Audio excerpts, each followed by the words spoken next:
Arnaud, est-ce que tu peux m'expliquer cette écharpe verte?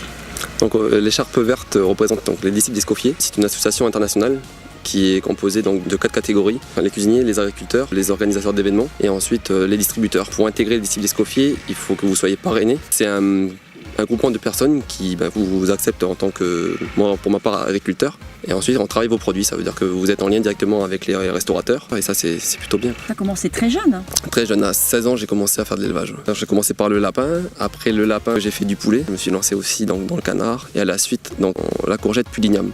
Et au final je fais de tout, j'essaie de tout varier en fait et d'associer l'animal au végétal. Les deux vont de pair et ça évite aussi beaucoup de déchets, puisque tous les déchets des animaux partent dans les végétaux et ça fait de l'engrais. Et les déchets aussi végétaux sont consommés par les animaux, donc c'est vraiment un plus. Donc c'est vraiment un rêve d'enfant que tu réalises?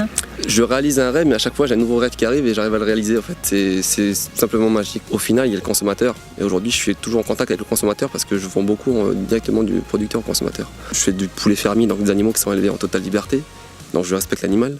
Je fais de l'agriculture biologique, donc tous mes légumes n'ont pas de pesticides, rien. Donc là je respecte l'environnement, mais au final je respecte le consommateur puisque lui consomme un produit qui a été respecté. Et au final, au fait, c'est prendre aussi soin des gens. C'est une philosophie agricole, c'est une philosophie de vie et pour l'instant ça marche bien comme ça. Et voilà. Et alors le prochain défi, prochain challenge que tu t'es fixé? Plus de production. Aujourd'hui, j'arrive pas encore à avoir un salaire décent en fait. Donc si on peut tout inclure, donc toujours respecter l'environnement, l'animal, le consommateur et aussi vivre décemment de ça, j'aurais tout gagné, quoi. En tout cas, à t'écouter, on a l'impression que tu es un agriculteur heureux. Complètement, je suis vraiment épanoui dans ce que je fais.